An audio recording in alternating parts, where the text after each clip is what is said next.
भगवत गीता के नाम कुछ पल हर शाम चैनल में यह अनाम आवाज एक बार फिर आप सबों का स्वागत और अभिनंदन करती है। आज आप सबों के बीच प्रस्तुत है भगवत गीता द्वितीय अध्याय का 38वां श्लोक। सुख दुख समे कृत्वा लाभ अलाभो जया जयो ततो युद्धाय युज्यस्व नैवं पापम अवाप्स्यसि। इस श्लोक का सरल अर्थ इस प्रकार है, यदि तुझे स्वर्ग तथा राज्य पाने की इच्छा न भी हो तो भी जय पराजय, लाभ हानि और सुख दुख को समान समझकर तू युद्ध के लिए तैयार हो जा। इस प्रकार युद्ध करने से तू पाप का भागी नहीं होगा। साथियों, यूं तो भगवत गीता का हर श्लोक अपने आप में एक मंत्र है, क्योंकि मंत्र शब्द की एक परिभाषा के अनुसार मनना त्रायते इति मंत्रः, अर्थात जिसके मनन चिंतन उच्चारण से त्राण यानी प्रोटेक्शन मिले, शरीर मन तथा वातावरण में सकारात्मक प्रभाव उत्पन्न हो, सकारात्मक शक्ति उत्पन्न हो, वही मंत्र है। हालांकि भगवत गीता का प्रत्येक श्लोक ऐसी ही सकारात्मक शक्ति से भरा हुआ है, जिससे गीता पाठ तन मन वातावरण सभी में शांति तथा शक्ति का प्रभाव उत्पन्न कर देता है। किंतु व्यक्तिगत रूप से निजी तौर पर गीता स्वाध्याय के क्रम में मुझे भगवत गीता के कुछ श्लोक विशेष रूप से अत्यधिक प्रभावी लगे, क्योंकि उनमें जो विचार, जो ऊर्जा, जो प्रभाव निहित हैं, वे जीवन की अनुकूल प्रतिकूल सभी प्रकार की परिस्थितियों में लंबे समय तक साहस, संबल तथा संभाव प्रदान करते रहते हैं। तो आज का श्लोक जो हमारी चर्चा का विषय है, मेरे लिए गीता के ऐसे ही श्लोकों में से एक है जो मेरे मन प्राणों में सतत गूंजते रहते हैं और जीवन संघर्षों में साहस और प्रेरणा प्रदान करते रहते हैं। साथियों, अर्जुन को अनेक प्रकार से समझाने बुझाने आश्वस्त करने के बाद अब श्री कृष्ण निश्चयात्मक निष्कर्ष के रूप में उससे कह रहे हैं कि उसे सुख दुख, लाभ हानि, जय पराजय इस प्रकार के द्वंद्वों से ऊपर उठकर समभाव यानी इक्वानिमिटी की भावना से युद्ध करने के लिए तैयार हो जाना चाहिए।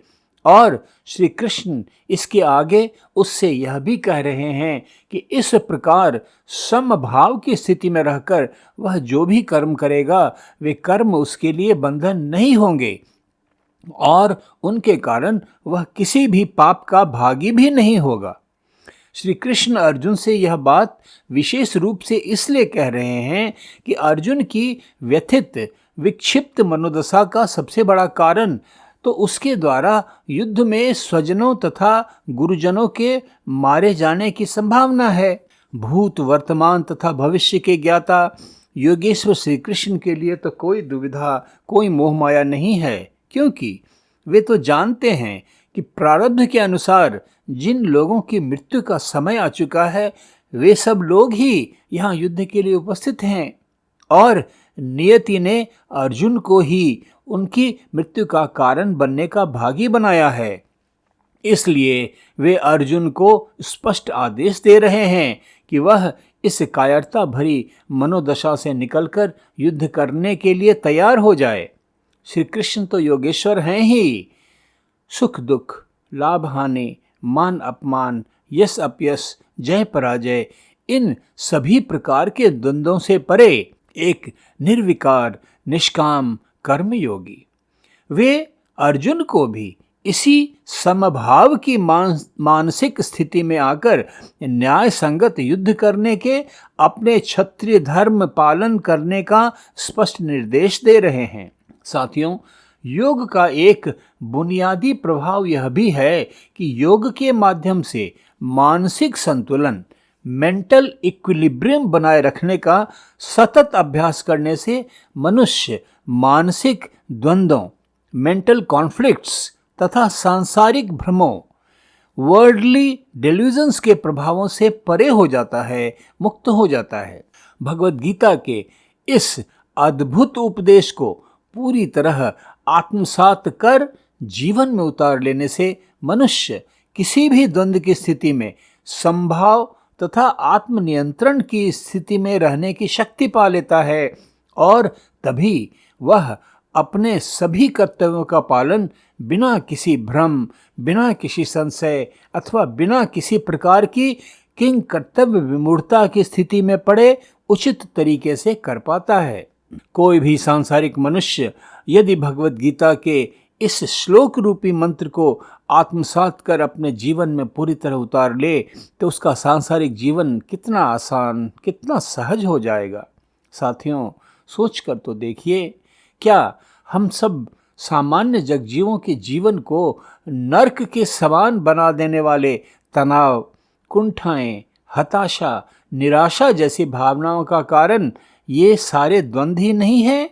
हम सब तो लगातार आशा निराशा, लाभ हानि, मान अपमान, जय पराजय, इन्हीं चिंताओं, इन्हीं द्वंद्वों में फंसकर घुट घुट कर जीते हुए पूरा जीवन बिता देते हैं।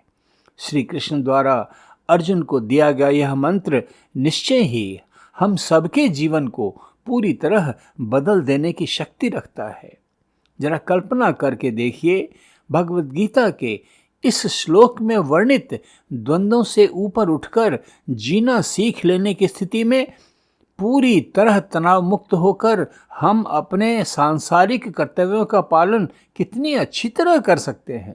सांसारिक उपलब्धियों के सपने संजोए रखने वाले लोग यदि योग के माध्यम से सफलता अथवा असफलता दोनों ही स्थितियों में अपने आप को इक्वानिमिटी की स्थिति में रखने का अभ्यास कर ले तो निश्चय ही एक न एक दिन वे सफल होकर ही रहेंगे।